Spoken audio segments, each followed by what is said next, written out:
ជំរាបសួរអ្នកទាំងអស់គ្នាចាថ្ងៃនេះខ្ញុំនឹងមកបង្ហាញពីរបៀបនៃការស្លសម្លមួយមុខដែលមានឈ្មោះថាតុងយ៉ាំចាសម្លតុងយ៉ាំខ្ញុំដឹងថាអ្នកទាំងអស់គ្នាប្រកាសជាចា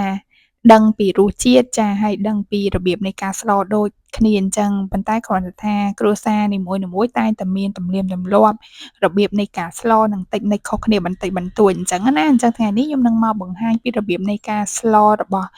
ខ្ញុំផ្ទាល់តែម្ដងចាសម្លតុងយ៉ាំនេះគឺយើងអាចស្លចាជាមួយនឹងសាច់មាន់ក៏បានចាឆ្អឹងជំនីរជ្រូកក៏បានចាឬមួយក៏គ្រឿងសមុទ្រក៏បានដែរអញ្ចឹងថ្ងៃនេះខ្ញុំសូមជ្រើសយកគ្រឿងសមុទ្រណាអ្នកទាំងអស់គ្នាដែលខ្ញុំមានជាមួយនឹងបង្គាហើយនិងមឹកចាសម្រាប់បង្គាខ្ញុំប្រើចំនួនកន្លះគីឡូណាអ្នកទាំងអស់គ្នាចាខ្ញុំធ្វើការចាកាច់ក្បាលវាទុកមួយឡែកហើយនឹងផ្នែកខ្លួនខ្ញុំយកមកបកសំបកឲ្យស្អាតអ្នកទាំងអស់គ្នាចាហើយបង្គានេះគឺថាសាច់រឹងល្អមែនតែនចាអញ្ចឹងបន្ទាប់ពីចាបកសំបកបានស្អាតរួចរាល់ហើយខ្ញុំក៏ធ្វើការវះខាងខ្នងដើម្បីយកសរសៃខ្មៅៗនឹងចេញណាអ្នកទាំងអស់គ្នាចានិយាយទៅសម្លតុងយ៉ាំនេះបើសិនជាយើងស្លជាមួយនឹងគ្រឿងសមុទ្ររសជាតិគឺថាឆ្ងាញ់មួយបែបដែរអ្នកទាំងអស់គ្នាហើយសំខាន់គឺរហ័សចាយើងធ្វើតែមួយផ្លែតគឺបានញ៉ាំដោយសារតែគ្រឿងសមុទ្រចាគឺយើងអត់ត្រូវការពេលចម្អិនយូរទេអ្នកទាំងអស់គ្នាចាតែមួយពុះហ្នឹងគឺថាបានញ៉ាំតែម្ដងចាហើយសម្លមួយមុខនេះគឺថាឆ្ងាញ់មែនតែនហើយវាស័ក្តិសមបំផុតនៅពេលដែលចាមេឃរៀងត្រជាក់មេឃភ្លៀងអីអញ្ចឹងចាជូរហឹរៗគឺថាឆ្ងាញ់មែនតែនអញ្ចឹងផ្នែកគ្រឿងសមុទ្រទាំងអស់ហ្នឹងចាបង្គាគឺខ្ញុំបានវះខ្នងរួចរាល់ហើយខ្ញុំក៏មកបន្តហាន់ជាមួយនឹងមឹកណាទាំងអស់គ្នាចាហើយមឹកហ្នឹងគឺខ្ញុំហាន់ជាចាកង់វារៀងតូចៗល្មមដែរណាទាំងអស់គ្នាចាអញ្ចឹងសម្រាប់មឹកថ្ងៃនេះក៏ខ្ញុំប្រើចំនួនចាជិតកន្លះគីឡូដូចគ្នាអ្នកទាំងអស់គ្នាព្រោះថាមឹកនេះវារៀងធំដែរអញ្ចឹងណាអញ្ចឹងផ្នែកសាច់គឺខ្ញុំបានត្រៀមរួចរាល់អស់ហើយចានេះគឺជាផ្នែកបន្លែដែលខ្ញុំត្រូវដាក់ជាមួយនឹងសម្លយើងណាចាប៉ុន្តែក៏អត់មានច្រើនមុខដែរចាគឺមានតែផ្សិតសឯចាហើយជាមួយនឹងមើមខ្ទឹមបារាំងណាអ្នកទាំងអស់គ្នាប៉ុន្តែសម្រាប់សម្លតុងយ៉ាំចាបងប្អូនខ្លះក៏គាត់ចាជ្រើសដាក់ជាមួយនឹងប៉េងប៉ោះជាមួយនឹងម្នាស់ឬមួយក៏ម្ទេសប្លោកអីជាដើមអញ្ចឹងណាវាអាស្រ័យទៅលើចំណង់ចំណូលចិត្តទេប៉ុន្តែសម្រាប់ខ្ញុំគឺភាគច្រើនខ្ញុំស្លតែជាមួយនឹងផ្សិតចាហើយជាមួយនឹងខ្ទឹមបារាំងតែបើសិនជាមានម្នាស់ក៏ខ្ញុំដាក់ដែរប៉ុន្តែដោយសារតែថ្ងៃនេះបន្លែយើងនៅក្នុងទូមានតែប៉ុណ្្នឹងអញ្ចឹងគឺខ្ញុំដាក់តែប៉ុណ្្នឹងឯងនិយាយទៅស្លតុងយ៉ាំជាមួយនឹងផ្សិតអ្នកទាំងអស់គ្នាចាគឺថាឆ្ងាញ់មែនតែនហើយណាមួយគឺខ្ញុំចូលចិត្តផ្សិតតែម្ដងសម្លណាដែលអាចច្នៃចាដាក់ស្លជាមួយនឹងផ្សិតបានគឺខ្ញុំអត់សូវដែលរំលងទេចាអញ្ចឹងបន្ទាប់ពីធ្វើការហាន់ផ្សិតយើងរួចរាល់ហើយខ្ញុំក៏មកបន្តហាន់ជាមួយនឹងមើមខ្ទឹមបារាំងវិញណាអ្នកទាំងអស់គ្នាចាមើមខ្ទឹមបារាំងហ្នឹងគឺខ្ញុំធ្វើការចាបកសំបកឲ្យស្អាតមកហើយក៏ខ្ញុំយកមកចាហាន់ជាចំណិត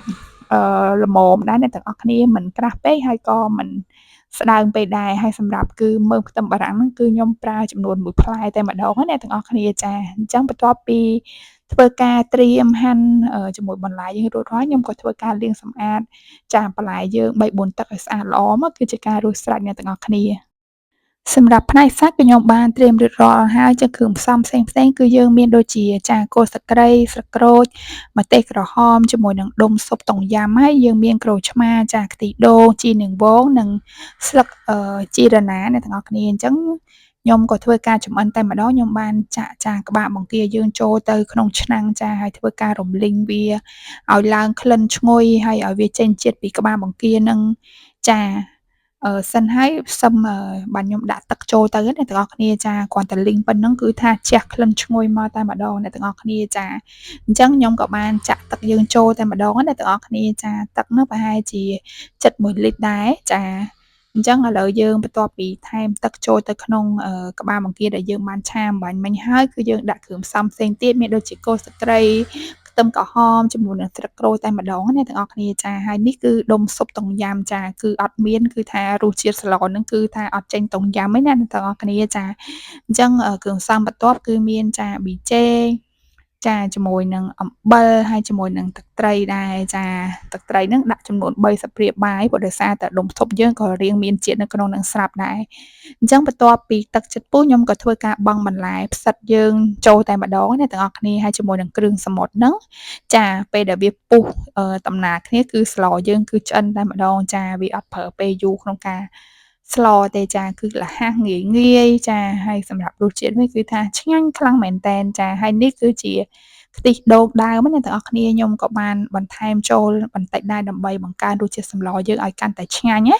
ប៉ុន្តែបងប្អូនខ្លះក៏គាត់ចូលចិត្តដាក់ជាមួយនឹងទឹកដោះគោស្រស់បន្ថែមដែរអញ្ចឹងឥឡូវហ្នឹងគឺខ្ញុំបន្ថែមជាមួយនឹងម្ទេសចាជីចូលទៅជាមួយនឹងក្រូចឆ្មារ